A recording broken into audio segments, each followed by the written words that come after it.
buenas noches con cada uno de ustedes. Mi nombre es Anthony Williams Peralta Silverio, director académico de la Escuela Jurídica Wiñay-Lex, y hoy estamos aquí reunidos en esta aula en continuación al diplomado que está realizando la Asociación Lex Justa y la Escuela Jurídica Wiñay-Lex. Para ello voy a dar pase a la moderadora del día de hoy, a la doctora Gloria Yanek Anilú Champoñán López. Doctora, buenas noches. Doctor Nilton, buenas noches.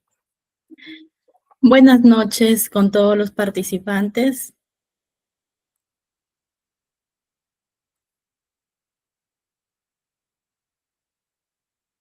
Bien, para empezar esta hermosa ponencia voy a empezar con una frase.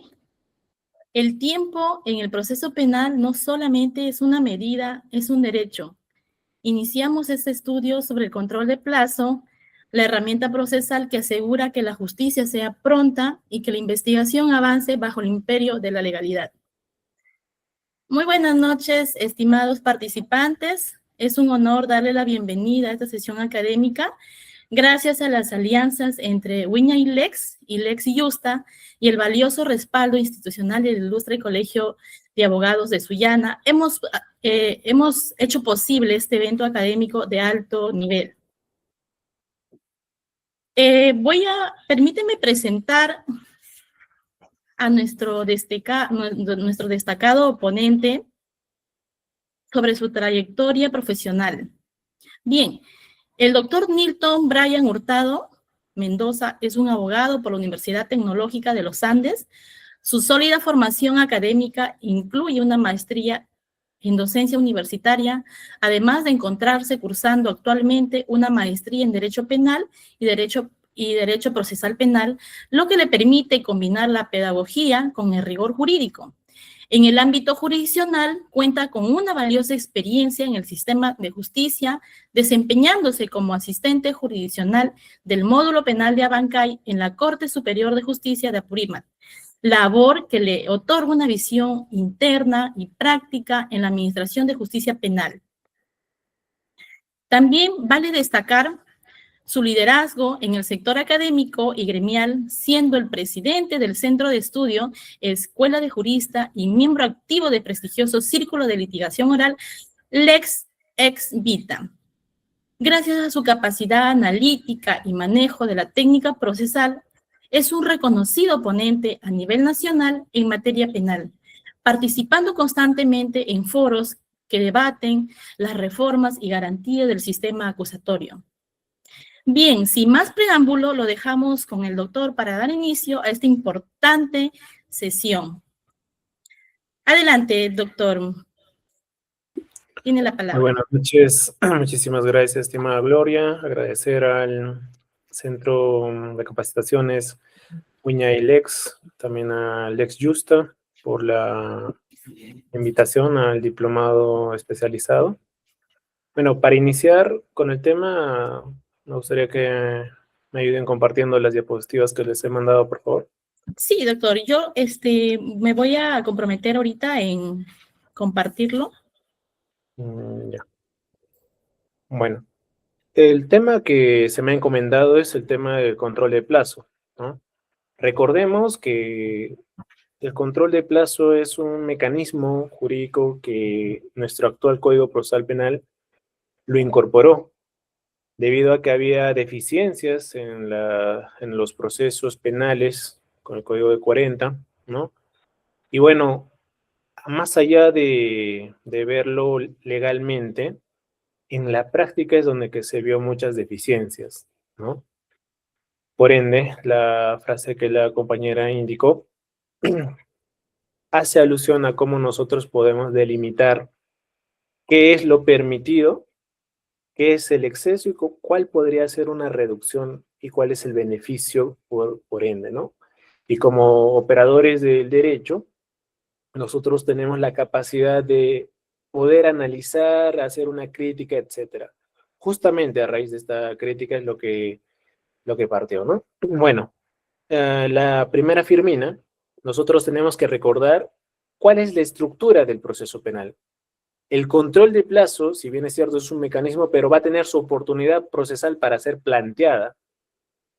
nuestro Código Procesal Penal actualmente, conforme lo ha indicado la Corte Suprema, compartimos la teoría tripartita. Sin embargo, la evolución constante hace que para algunos doctrinarios, ¿no?, se podría compartir o acompañar nuestro modelo procesal a una teoría pentapartita, ¿no? Pero bueno, más allá de la discusión dogmática que pueda haber, como pueden apreciar en la firmina, nos encontramos en la primera etapa de investigación preparatoria, el cual consta de las diligencias preliminares y la investigación preparatoria formalizada, ¿no?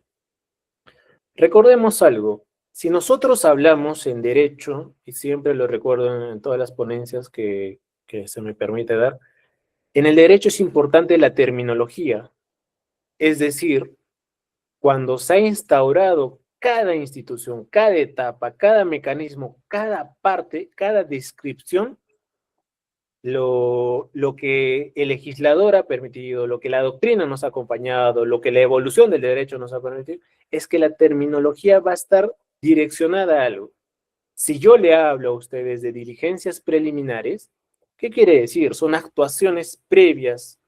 ¿Y qué es lo que nos dice la jurisprudencia y qué es lo que nos dice la norma adjetiva? Actos urgentes e inaplazables, ¿no? Entonces acá, cada maestro en la universidad, cada maestro doctrinal que conocemos, nos plantean criterios o ejemplos. ¿Qué son actos urgentes e inaplazables? Para cada tipo penal que se desarrolla, los actos urgentes e inaplazables van a ser distintos. Si es que alguna persona ha sido víctima de algún robo, lo primero es recabar testigos de referencia y quizás buscar cualquier medio tecnológico, ¿no? Una cámara de videovigilancia, etc. Si es que ha sido un caso de violación, nosotros tenemos que acudir a la fuente, hacer la pericia a la fuente, quizás examinar a la víctima si es que todavía está con vestigios del acto de violencia, etc. Entonces, cada tipo penal va a tener, como hace poco el doctor Celis Mendoza decía, cada tipo penal tiene una prueba madre. Esta prueba hace nacer, hace evolucionar que el fiscal pueda estar avanzando. Entonces pasamos a lo siguiente, calificar la denuncia, ¿no? Y obviamente si es que nosotros calificamos, sabemos a qué tipo penal estamos apuntando, tengo la prueba madre, puedo individualizar a la persona o quizás un conjunto de personas, ¿no? Entonces, de eso se trata las diligencias preliminares. Lo he tratado de poner en esa firmina que he podido desarrollar para un paper, ¿no? Entonces, nos encontramos en la investigación preparatoria. Y dentro de esto hay otra subetapa, como pueden ver en la firmina, la investigación preparatoria formalizada o la investigación formalizada. Entonces, una vez recopilando todos estos vestigios que puedan haber por parte del fiscal, nosotros lo vamos a llamar elementos, ¿no? Elementos de convicción. Y dentro de esta subetapa o la investigación preparatoria formalizada propiamente dicha, podemos actuar cualquier tipo de medida cautelar, cualquier forma, medio de defensa que podríamos actuar como defensa técnica, y ahí viene nosotros como litigantes, ¿no? Participar de manera activa, ¿no? Uno de los mecanismos es estar detrás de lo que vendría a ser controlar el plazo al fiscal, controlar el plazo ante el juzgado de investigación preparatoria, etcétera, ¿no? En esta etapa de investigación preparatoria, el actor principal es el fiscal. Pero ojo, ya muchos litigantes y jueces y fiscales recomiendan.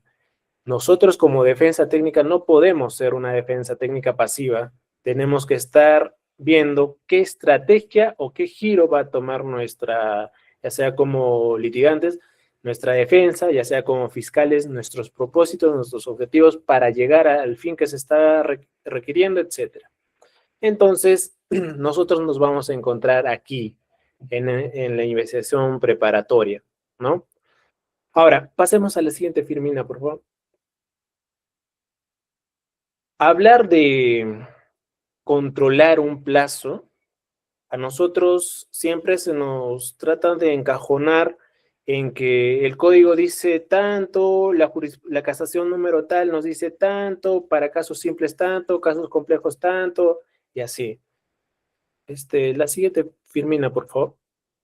Ya. Entonces, no siempre nosotros podemos ver el derecho como letra y número, ¿no?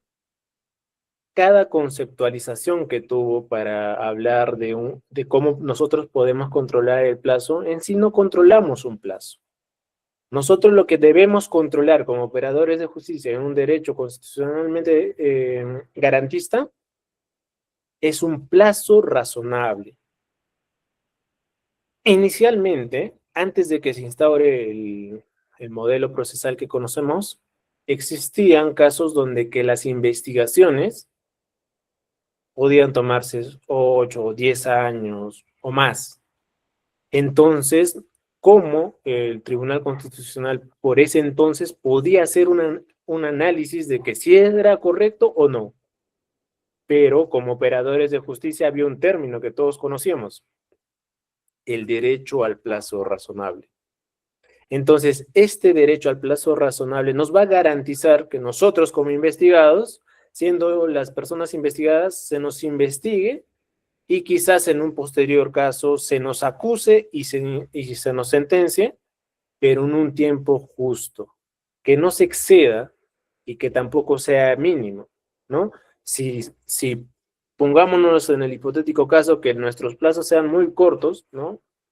Digamos, el proceso penal peruano sea el más corto, ¿no? A diferencia de todos los demás procesos penales latinoamericanos, ¿no? No habría tampoco una garantía. ¿Qué evidencia científica o qué recaudación de elementos de convicción podríamos nosotros acogernos cuando ha sido una investigación con un tiempo limitado? Pero tampoco podría ser un tiempo excesivo. Allí radica el primer análisis de lo que viene a ser el plazo razonable. Inicialmente, en la sentencia del expediente 3509-2009 del Tribunal Constitucional, en sus fundamentos 35 y 40 indicaba, nosotros no podemos permitir como jurisdicción que se le investigue a una persona por mucho tiempo. Por ende, ¿cuál va a ser ese beneficio que la persona que ha sido afectada de ese derecho tenga? Pues hay que retirarle del proceso. Es decir, yo soy Juanito y he sido investigado por el delito de violación, digamos. Y a mí se me está investigando ya 8 o 9 años. Por ende, estos plazos ya han sido excesivos. Y el Tribunal Constitucional decía, si es que en este supuesto se le está investigando en demasía, hay que apartarlo de la investigación. Y el apartamiento de la investigación, la consecuencia es el archivamiento para esta persona, ¿no? Después de un año de análisis pasó otra situación porque todos viendo esta sentencia del Tribunal Constitucional querían ser apartados de las investigaciones.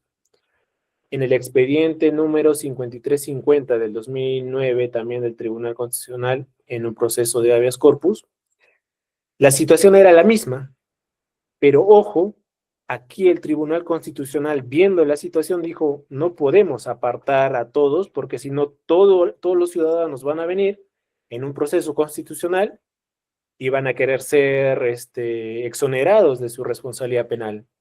Entonces, ahí hizo el análisis y dijo, si bien es cierto, se te está investigando en demasía, en tiempo, pero ojo, le vamos a dar al fiscal un tiempo límite para que ya sea formule su acusación o archive tu caso, ¿no? Entonces, este análisis inicial de este tema que es el plazo razonable, radicaba en que en nuestra jurisprudencia y doctrina nacional todavía no se daba ejemplos. Es por eso que cada jurisprudencia que sale, de alguna u otra forma, resuelve cualquier situación. Estoy totalmente de acuerdo que actualmente se siguen resolviendo situaciones X en este mismo tema. Control de plazo, que más adelante les voy a venir a dar los ejemplos, que los casos pasan en el órgano jurisdiccional. En el juzgado de investigación preparatoria, llegan a cada rato cualquier tipo de solicitud, pero que nosotros, si es que lo analizamos como órgano jurisdiccional, puede tener la razón. Por ende, para que me sustente, necesito que las partes fundamenten ante el juez de investigación preparatoria, ¿no? Todo esto radica en base a que si yo hablo de plazo razonable, existe la teoría del plazo razonable. Más adelante les voy a explicar cuándo se aplica, y esto es netamente inherente al juez. El juez, conocedor un poco más del derecho, tiene que aplicar las circunstancias que podrían darse para un caso y no para el otro, por más que parezcan similares. Siguiente, por favor. Bueno, esto como estudiantes de derecho tenemos que saberlo.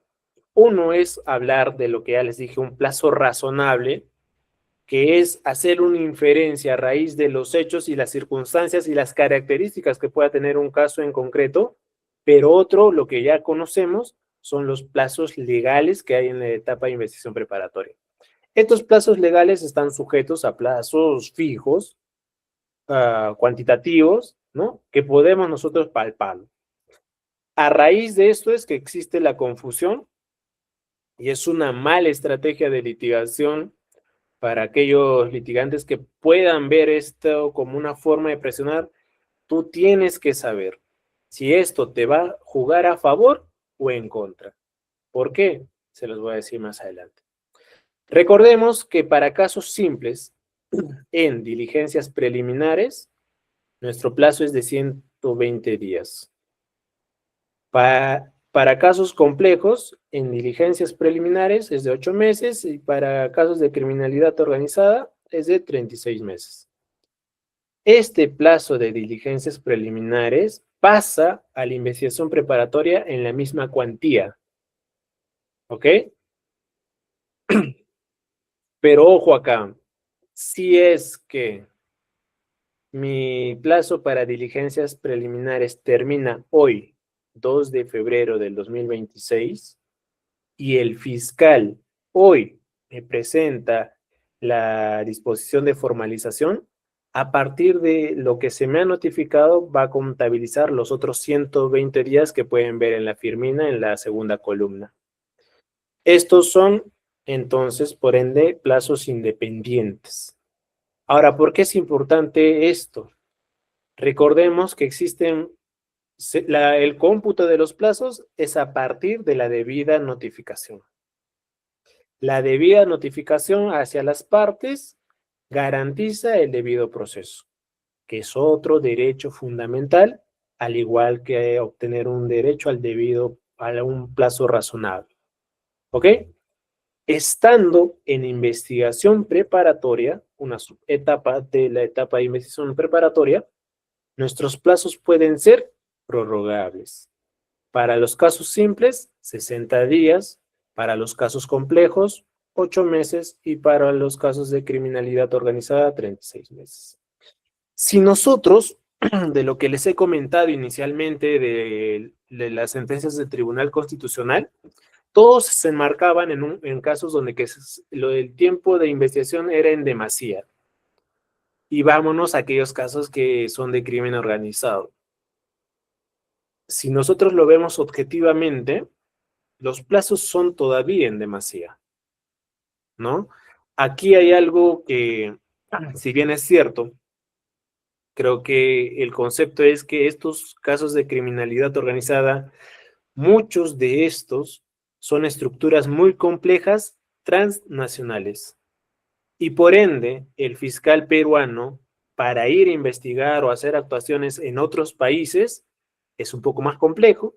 Creo que hemos visto el caso de Odebrecht, en que las investigaciones han sido en demasía y ha sido un solo país, Brasil, ¿no?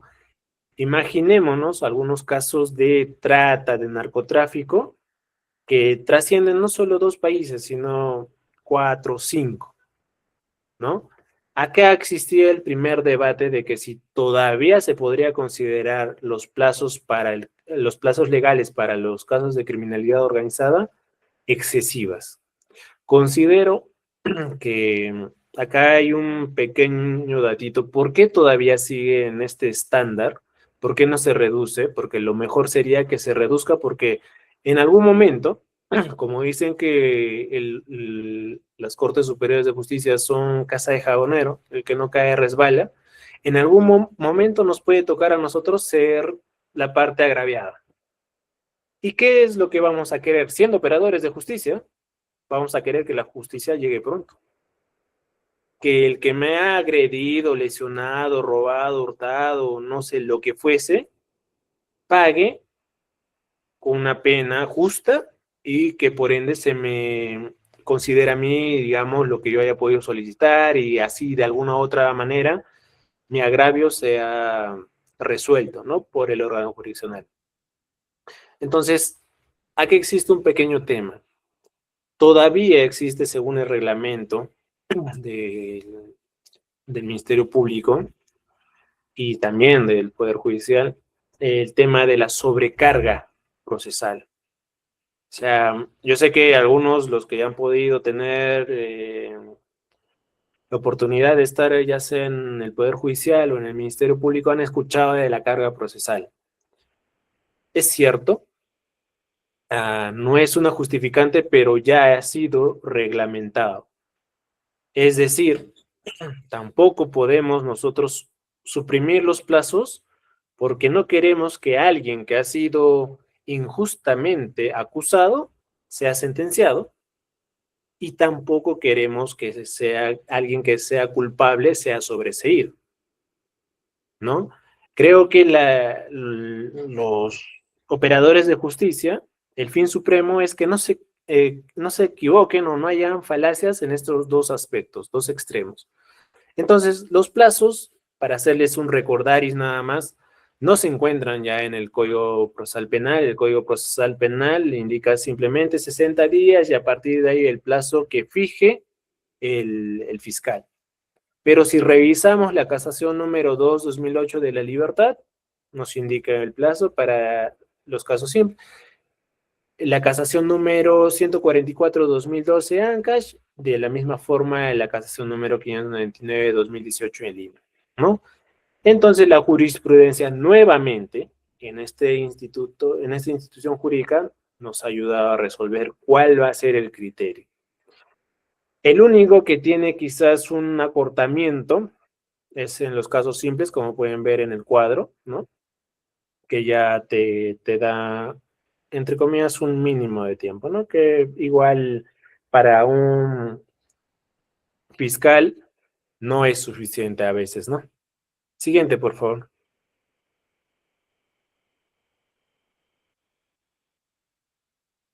Entonces,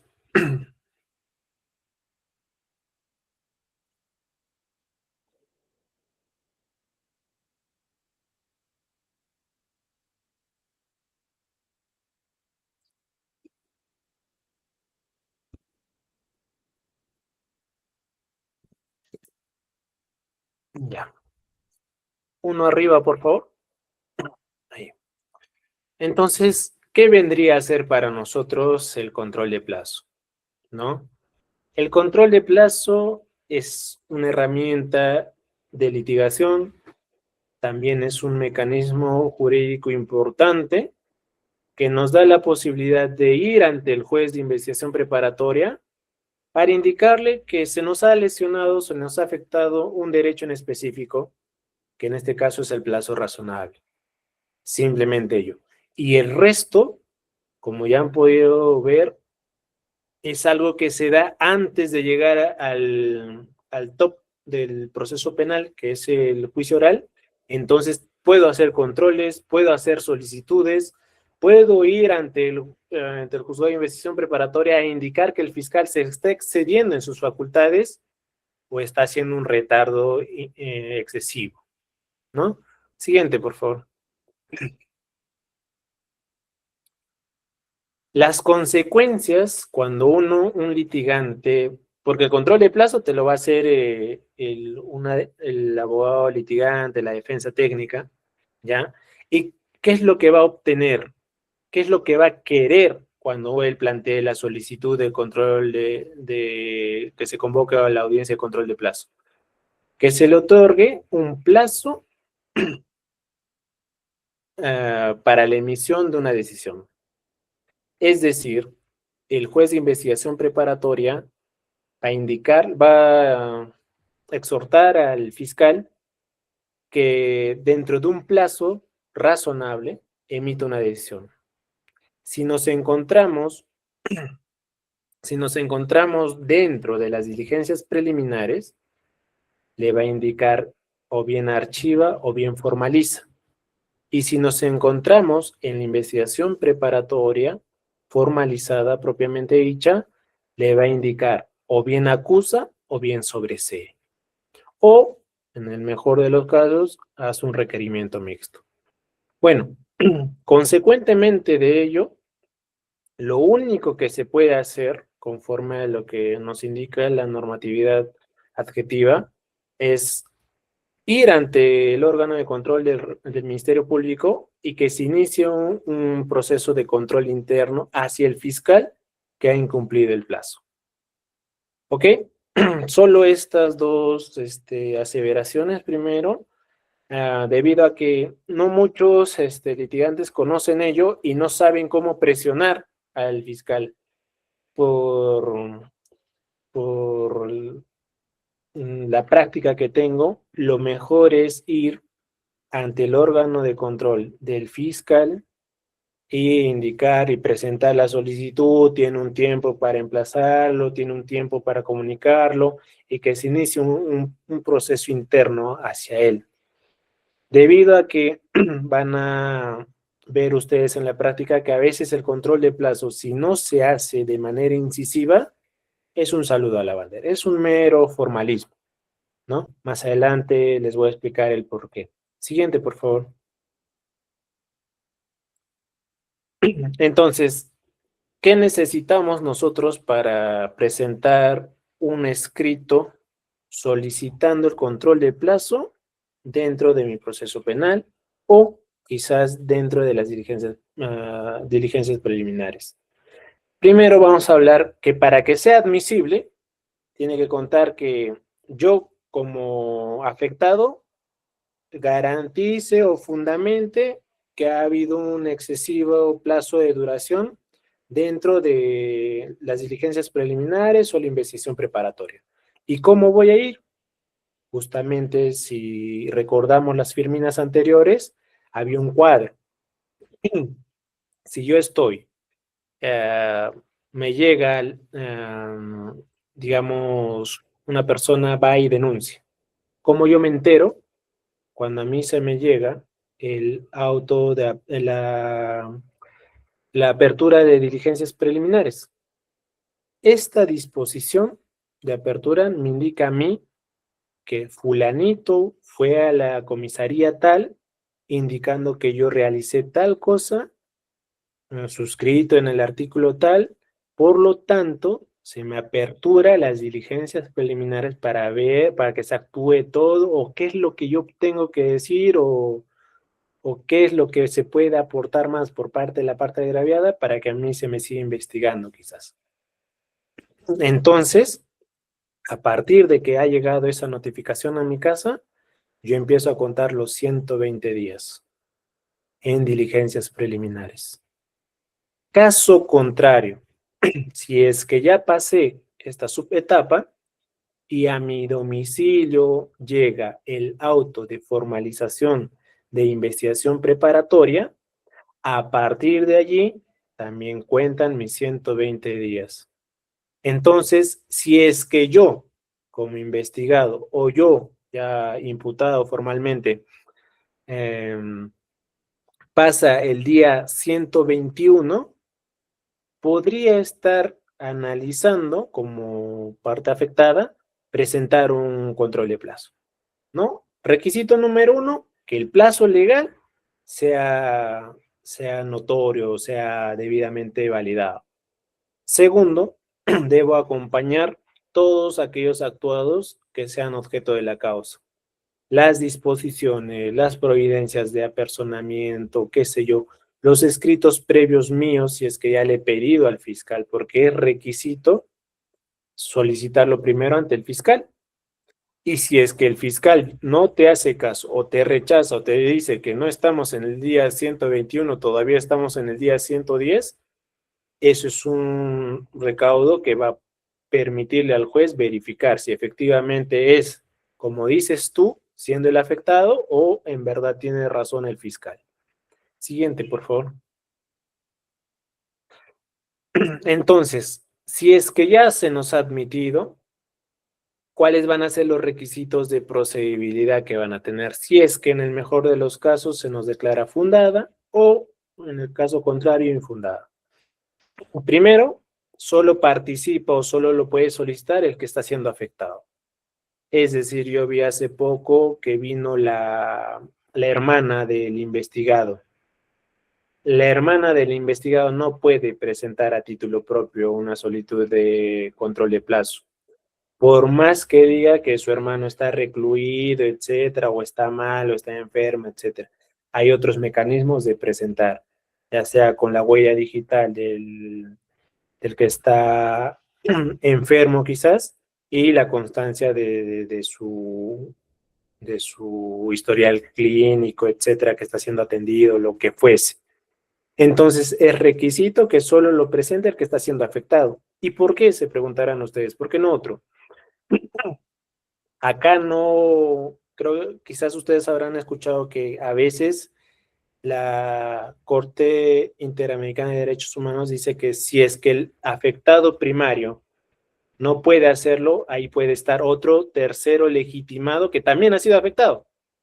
Pero en este caso no, porque a mí como investigado, mi código simplemente hay algo que se olvida, ¿no? Cuando se habla de esto, que las investigaciones son de carácter reservada. Entonces, nadie más que yo conoce de la investigación como afectado, como al que está siendo investigado.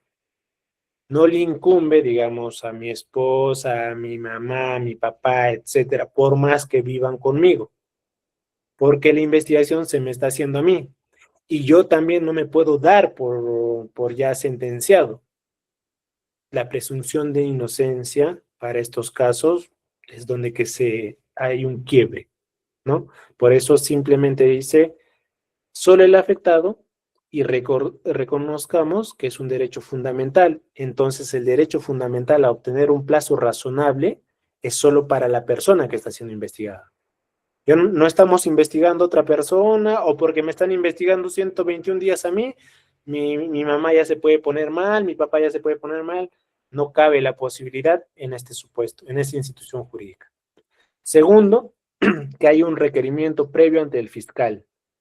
Es decir, una estrategia de litigación para aquellos abogados es que si yo, como defensa activa, ya estoy viendo que el día 2 de febrero se me vence el plazo, los 120 días de diligencias preliminares o de formalización, yo ya lo tengo que estar presentando el viernes o el jueves.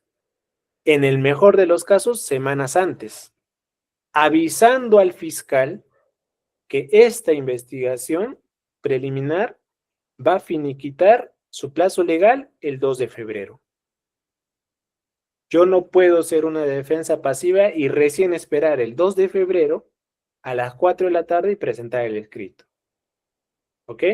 Entonces, este requerimiento previo hace, obviamente, énfasis en que la defensa técnica tiene que estar al tanto también de la solicitud. En caso de que no lo hagas, ¿ya? Pero estarías perdiendo plazo. Como les dije, es una quizás técnica de litigación para este tipo de audiencias previas al juicio, ¿no? Que se puede implantar. Tienes que estar haciéndole seguimiento días antes, comunicando al fiscal cuándo se va a vencer el tiempo, que ya se acerca y en qué etapa está, si es que va a formalizar o si es que va a acusar, sobreseer o hacer un requerimiento mixto. Tercero, la oportunidad para presentarlo. Acá tenemos un marco temporal. Y acá sí quiero que hagan un poquito de énfasis. Acá es donde que les iba a explicar uno de los casos que se da en la práctica. Primero partamos de las diligencias preliminares. ¿Okay? Como pueden ver en la firmina, el cuadro, el último cuadro, con un marco naranja, nos remite al artículo 334, numeral 2, en el cual indica que si el fiscal no acepta que el afectado tiene razón y rechaza, como parte activa dentro de la investigación, solo tiene 5 días hábiles para acudir ante el juez de investigación preparatoria e indicarle que el fiscal me ha rechazado. Ojo, aquí estamos en diligencias preliminares. Lo repito, el día 2 se me vence las diligencias preliminares. Yo presento mi escrito el día 2 y el fiscal me responde el día 4 de febrero indicando que no, señor, todavía tenemos 60 días. Y listo, y me notifica. A partir del día que me ha notificado, que lo más probable sea el día 5 de febrero, yo tengo 5 días hábiles para ir ante el juez de investigación preparatoria y presentar mi audiencia de control de solicitando el control de acusación. Pasados los 5 días, conforme dice el artículo 334, numeral 2, ya no lo voy a poder hacer. Y este escenario, ustedes verán cómo el Código Procesal Penal exige a la defensa técnica activa ser muy cautelosos y ellos mismos autoponerse un control para la defensa, ¿no? Bueno, estos lo hacen con el mérito de que, si bien es cierto, tú estás haciendo como defensa activa un seguimiento y controlando los plazos, también seas eficaz y no solo vayas y presentes el escrito solicitando al fiscal y ahí quede, ¿no? Pero ojo, y acá les voy a decir algo. Cuando llegan quizás estos casos al órgano jurisdiccional, nos olvidamos de un detalle.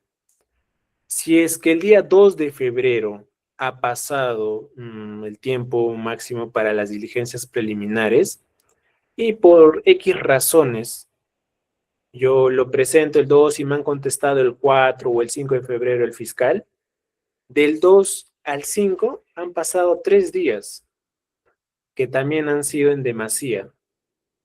Entonces, este tiempo también tienes que controlar tú como defensa técnica. Si bien es cierto, los 120 días ya han sido excesivos y legalmente ya está demorándose el fiscal, pero desde ese día, desde el 2 hasta el 5, también ha pasado otro tiempo, que podrías ir y solicitar otra vez un control de plazo o requerir primero al fiscal para después volver a acudir ante el órgano jurisdiccional. Con el ánimo de que, como está dispuesto en el Código Procesal Penal, también la falta base es una falta funcional hacia el fiscal, que es de oficio, y que no muchos jueces de investigación preparan, por no decirle, bueno, no vamos a generalizar, pero aquí en el órgano jurisdiccional que estoy, nadie se atreve a remitir, digamos, copias al órgano de control interno del Ministerio Público por haberse afectado ello, ¿no? Bueno, esto en diligencias preliminares. Ahora pasemos a la investigación preparatoria formalizada, que está en el cuadro de marco medio rojo, ¿no? El artículo 344, numeral 1, indica que se tiene un plazo de 15 días en casos simples y de 30 días en casos complejos. ¿Bajo qué? Este supuesto es cuando la investigación formalizada ha concluido y nos remiten la disposición de conclusión de investigación preparatoria y se saca un decreto simple comunicando a las partes que el fiscal ha concluido la investigación. Entonces, por ende, tenemos para casos simples 15 días, para casos complejos 30 días, para que puedan formular la acusación o el sobreseimiento. Pero, ¿qué pasa si es que nosotros planteamos el control de plazo y el fiscal nos declara fundada, el juez nos declara fundada, ¿no? Ve los requisitos de admisibilidad, procedibilidad y ok, se cumple y se nos declara fundada. Conforme al artículo 343, numeral 3, el fiscal solo tiene 15 días para presentar ya sea el requerimiento de acusación o el requerimiento de sobreseimiento. Entonces, tener cuidado de esto porque son los supuestos que se pueden dar conforme a lo que está yendo del proceso. Si nosotros somos activos, nos piden a nosotros como defensa técnica tener también nosotros un plazo para actuar inmediatamente ante el juez de investigación preparatoria. Y si estamos en el supuesto que ya llegamos al juez de investigación preparatoria y tenemos una respuesta favorable, también tenemos nosotros ese plazo de 15 días conforme el 343 número 3 de seguir haciéndole seguimiento al fiscal. Porque esto ya sería un incumplimiento de una disposición otorgada para el supuesto que nosotros está. ¿Cuál es nuestra finalidad de hacer un control de plazo como defensa técnica? Que obviamente se actúe de manera rápida, ¿no? Conforme a lo que indican los plazos legales. Entonces, eso es lo que buscamos, ¿no? Buscamos que tener una resolución donde que se nos está declarando fundada, ir con nuestro cliente y decir, mira, hemos presentado esto y el juez nos ha dado la razón. Y ahí quede. Esto tiene una finalidad. La finalidad es que se controle el plazo y que todo el proceso penal se actúe conforme a lo que dicen los plazos legales. Entonces, eso es lo que busca una defensa técnica. Siguiente, por favor.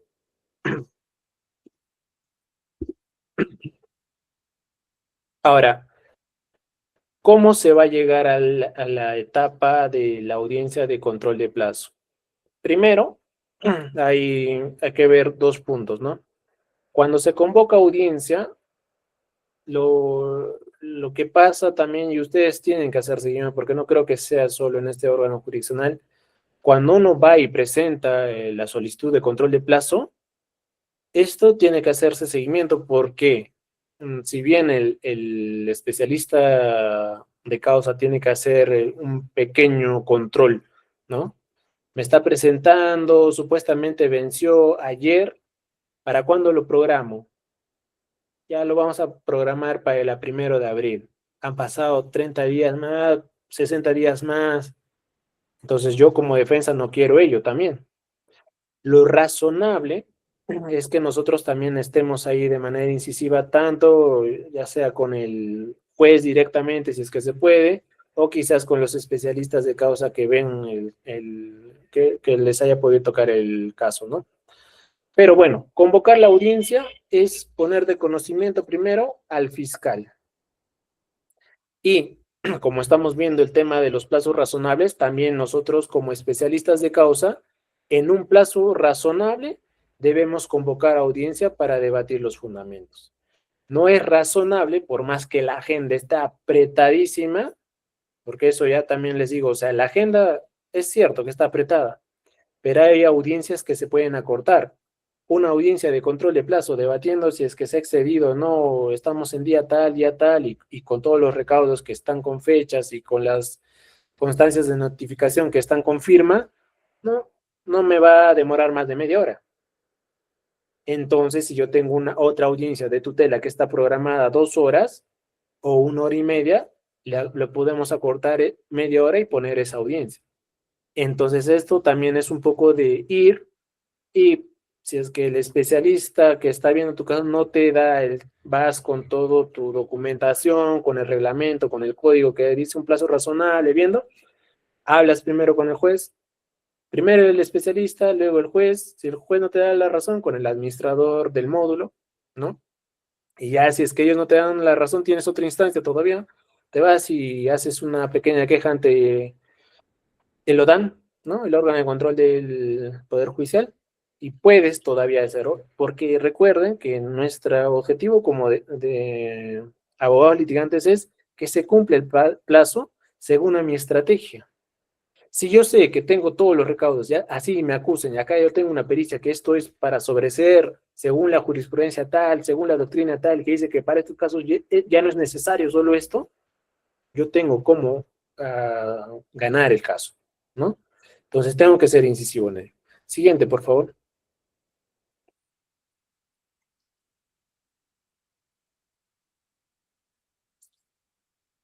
Entonces, como les decía, ¿no? ¿Quiénes son los sujetos legitimados? Para los legitimados, ya en la audiencia de control de plazos son los siguientes, pero acá va a haber una pequeña excepción. En diligencias preliminares, los únicos que van a participar son el fiscal y el que está solicitando. Y usted, a ver, y vayamos al otro. En investigación preparatoria va a ser el fiscal y las demás partes procesales. Ahora nos diremos por qué. ¿Por qué hay esta distinción y por qué lo han puesto en dos numerales tanto del 334 como del 343 del Código Procesal Penal? Esta distinción. Recordemos que en diligencias preliminares todavía a mí se me ve como una persona investigada y la investigación es de carácter reservada, así sea agresiones en contra de las mujeres, así sea conducción en estado de lo que fuese, ¿no? Todavía se me está viendo como investigado y por ende tiene un carácter reservado. Por lo tanto, si yo, por ejemplo, yo y otros más que hayamos podido participar, a mí me ha llegado la notificación, a ellos también quizás en otros días, pero yo controlo mis tiempos. Mis derechos para mí van a ser individuales, ¿no? Debido a que para cada uno no llega el mismo día, ¿no? En la fiscalía no llega el mismo día tampoco, ni en el Poder Judicial. Entonces, solo yo, como investigado, y yo no sé a quiénes más, podré ver en el papel que dice a Juanito, Pepito y Menganito que se les está investigando por el delito de tal, pero yo no sé si ellos han partido, yo simplemente estoy diciendo que yo no he participado y acá tengo las pruebas. Ese día he estado en Lima, de tal hora a tal hora, qué sé yo, ¿no? Por ende, yo como parte afectada y al ser un derecho fundamental, yo estoy solicitando en diligencias preliminares, yo y el fiscal. Ahora, ¿qué pasa en el otro punto? Como ya es una investigación preparatoria formalizada, propiamente dicha, allí ya el proceso se ve en macro. Allí ya el fiscal ha presentado la formalización indicando los elementos de convicción idóneos para Pepito son estos, estos y estos. Para Juanito son estos, estos y estos. Uno de ellos concuerda con el otro dentro de las circunstancias o de los hechos que se están atribuyendo, porque recordemos que la Corte Suprema ya ha indicado que para los hechos que le imputes a Juanito, tiene que haber elementos de convicción que apunten a ese hecho y que desarrollen el hecho. Lo mismo para Pepito. Los elementos de convicción para que son distintivos. Pueden unificarse uno o dos, pero no todos, ¿no? Entonces, por ende, cuando ya estamos en la investigación preparatoria propiamente dicha, participa el fiscal y las demás partes. Ojo aquí, no es necesario esperar a que cada uno cuente con una defensa técnica que participe, debido a que el que está solicitando, cuando estamos en investigación preparatoria, quizás son tres imputados y uno de ellos nomás presenta, no vamos a esperar que los otros dos cuenten con un abogado. Simplemente es necesario su participación en la audiencia, si es que se da, para que conozcan cuál va a ser la decisión que va a tomar el juez. Por ende, solo es necesario que esté el abogado representando al imputado que está solicitando y que debata con el fiscal. Muchas veces en otros órganos jurisdiccionales he visto que, entre comillas, ¿no? Pero hacen un pequeño decreto indicando a las otras dos partes que quizás no tienen abogado, les otorga el plazo de 24 horas para que puedan convocar, bla, bla, bla, o quizás que se llame a la defensa técnica. ¿Y por qué no es una buena práctica ello? Cuando yo notifico al defensor público este escrito de esta persona, solo está yendo por el que tiene abogado. Y el código también prohíbe que si el abogado que ha presentado la solicitud no está en la audiencia de control de plazo, no puede ser sustituido por la defensa técnica. Por ende, cuando ustedes como defensa vean que se está corriendo traslado a las demás partes, solicitando que tengan un abogado, consecuencia de ello es que participe, si es que no está un abogado de elección libre, un abogado de la defensa pública. Entonces esto demora y no es una buena práctica porque el código también lo prohíbe, pero quizás ustedes lo pueden ver, ¿no?, en otros órganos jurisdiccionales. Requisito fundamental, que estén notificados, solo notificados, y que ya se inicie la audiencia con el solicitante y con el fiscal y el juez. Si ingreso o tienen o no tienen, simplemente es de conocimiento, mas no van a poder participar si en este mismo incidente de control de plazo, las demás partes que quizás puedan tener este abogado presentan también un escrito de control de plazo, ¿no?, sumándose al primer pedido. Raras veces se ve ello porque, como les dije, la defensa técnica, la estrategia es de cada abogado. Ahora, si es que uno me está pidiendo, yo también tengo que ser como defensa técnica, poder participar oyendo lo que fuese, pero sé que lo que se va a hacer resuelto con el primer colega que ha presentado me va a afectar positiva o negativamente a mí. Y si es que se me afecta negativamente y yo tengo otra estrategia o yo tengo la documental o la disposición con la fecha tal, etcétera, y que para mí sí puede surtir efecto, lo presento, ¿no? Entonces, cuando estamos en investigación preparatoria, ¿por qué participan los demás? Debido a que la decisión que tome el juez va a afectar a los demás, ¿no? En sí, cuando ya estamos en investigación preparatoria formalizada, se ve no solo la afectación, sino el proceso en general. Si hablamos de que declara fundada, va a empezar a acusar no solo al que ha presentado, obviamente a los demás que han participado, a las demás partes imputadas dentro del proceso penal. Por ende, afecta, por eso que indica el código, el artículo 343, numeral 2, que en ese caso, cuando estamos en esa etapa de investigación preparatoria formalizada, participan las demás partes. Siguiente, por favor. Bueno, el desarrollo de la audiencia, como ya quizás algunos no lo conocen, va a ser conforme al Reglamento General de Audiencias. En su artículo 20 indica cómo se lleva cada tipo de audiencia, ¿no? Entonces, primero corremos traslado, si es una solicitud, al solicitante. Y luego el fiscal, o si es que hay más que puedan participar, que hagan de la parte solicitante los demás, el fiscal y el juez es el que delimita. Conforme a ello, la decisión debe emitirse de manera inmediata. Como defensa técnica no hay que esperar que por ejemplo, ¿no?, si es que ustedes escuchan, en el plazo legal permitido se les va a notificar el auto. No. Se le hace recordar y se le indica que audiencia de control de plazo conforme al Código Procesal Penal, la decisión es inmediata, ya sea fundada o infundada. Y por ende, esta decisión, este auto que se emite por parte del juzgado de investigación preparatoria es impugnable, ya sea que haya sido a favor tuyo o en contra.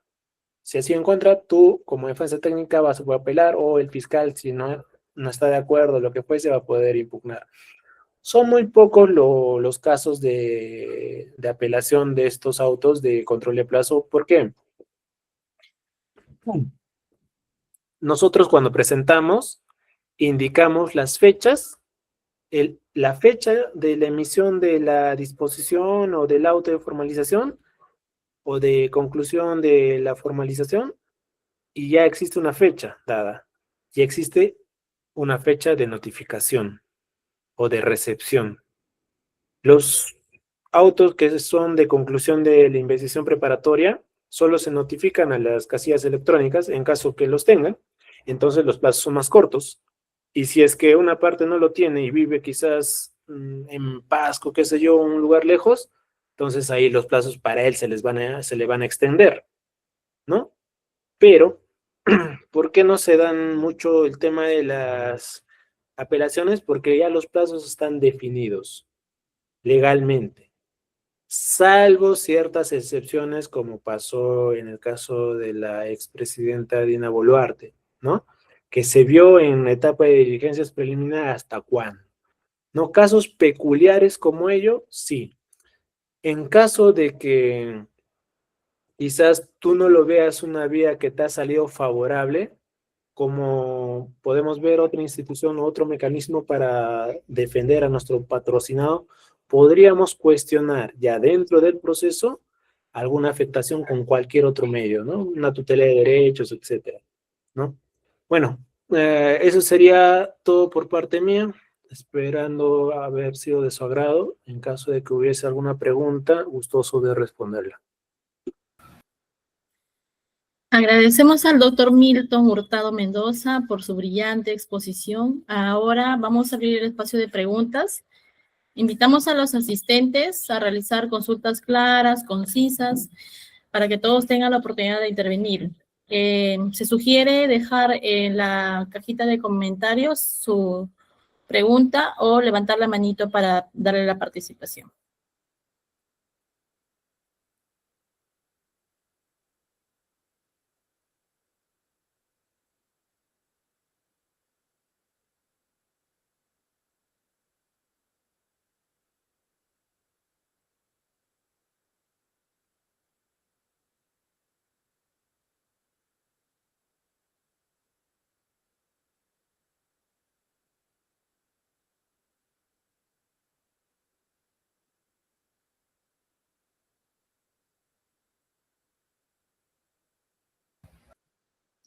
Tenemos al doctor Fran Manuel de la Cruz Rivera. ¿Se le da el pase? Puede hacer su pregunta, por favor. Muy buenas tardes, doctor. Primero agradecerle la ponencia, estaba muy interesante, sobre todo para aquellos abogados que estamos inmersos en la litigación. Doctor, hay una situación que me llamó un poquito la atención respecto a que estas decisiones son impugnables. Es decir, doctor, en la experiencia que usted tiene en la litigación, necesariamente todas son impugnables. No podemos ver, digamos, de que el juez, digamos, puede haber también cometido algún error el juez y eso, producto de ello, pueda iniciarse algún procedimiento ante el juez, no solamente ante el Ministerio Público, doctor. Gracias. Muchas gracias, estimado Frank.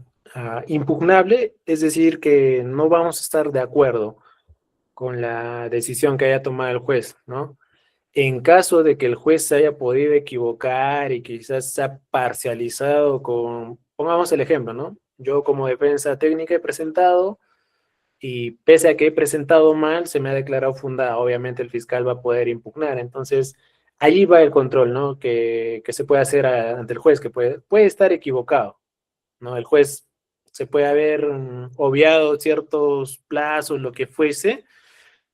Creo que apelarlo es una vía idónea para ver que este juez de investigación preparatoria en primera instancia no ha tenido la razón, ¿no? A ese punto va el tema de que esta decisión es impugnable, estimado Frank, a poder replantear esto, ¿no?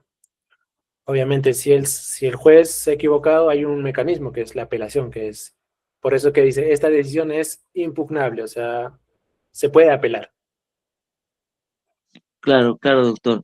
Sí, le entendí. Doctor, y referido, por ejemplo, usted también habló en el caso del Ministerio Público cuando va al archivamiento, al sobreseimiento, es decir, ¿cuándo va a considerar o cuándo nosotros como abogados litigantes podemos establecer que sí necesariamente es un caso complejo? Porque, por ejemplo, tengo un caso de un cliente en el cual este cliente fue bachiller y él estuvo trabajando en un estudio jurídico y producto de ello, pues, cogió un caso y, siendo bachiller, le habló, pues, no tomó el caso y le dijo a las señoras que él los iba a representar.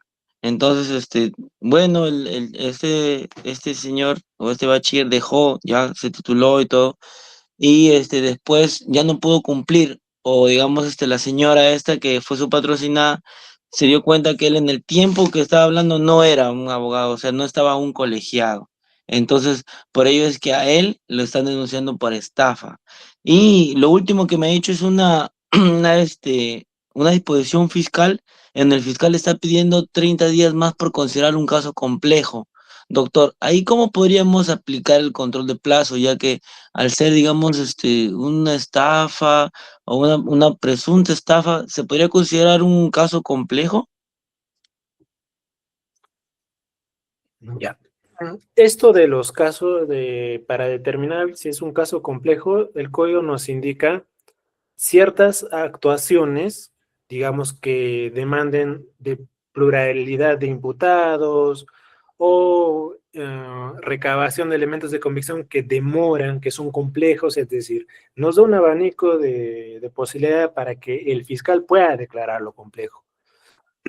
Pero ojo, cuando ya el fiscal lo declara complejo y nos pide 30 días, ojo, tú le vas a hacer el control a esos 30 días. Recordemos que estamos, si es que ya lo ha declarado inicialmente, lo que pasa esto en la fiscalía es al revés, ¿no? Lo declara primero complejo, se da cuenta que no es complejo, que es simple y lo quiere formalizar rápido, ¿no? Porque es un caso que lo ha visto, que se ha dado cuenta que es simple y ya. Pero si pasa al revés, que es la manera adecuada, primero declararlo simple. Durante la investigación me doy cuenta que es un casito complejo que necesita varios elementos de convicción y son varios imputados, y ahí lo declaro complejo. Me suma, la Corte Suprema ya lo ha indicado, se va a ver el tema de la teoría del plazo razonable. Es decir, tú lo que tienes a favor, Frank, es esto. Si inicialmente lo han declarado caso simple y han pasado los 120 días, ya tengo allí 4 meses.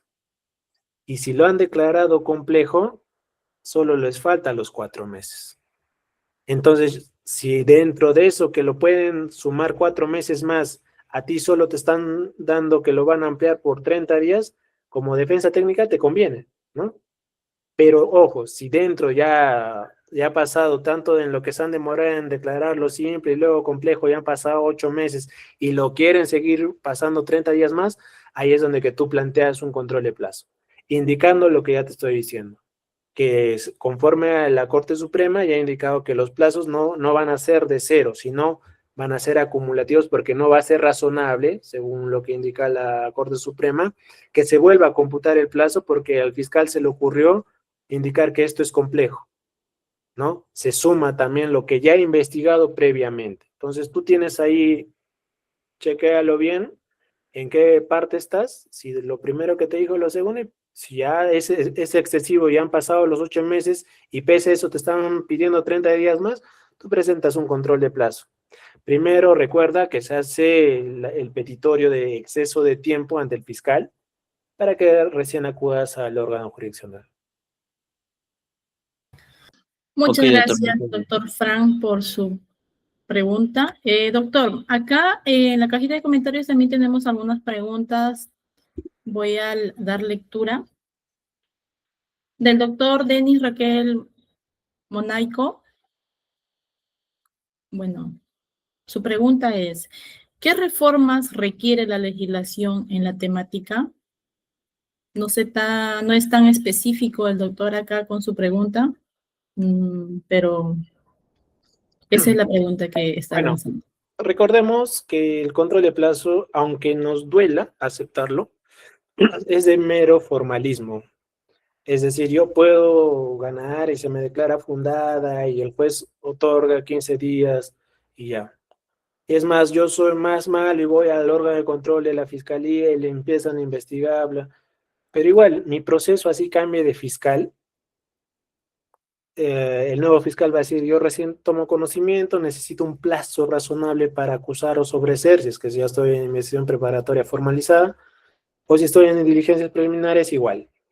Entonces, la reforma que debería haber es como en el Código de Costa Rica, de México, que ya no haya este tema de un plazo razonable, nada, que todo sea legal.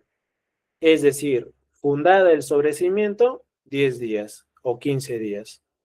Terminada la notificación última y ahí abajo, ¿no? Del numeral, conforme está en el Código de Costa Rica, bajo responsabilidad funcional. Entonces ya no necesito hacer ningún control de plazo, nada, de frente me voy al control interno. Y listo. Viene otro fiscal, también.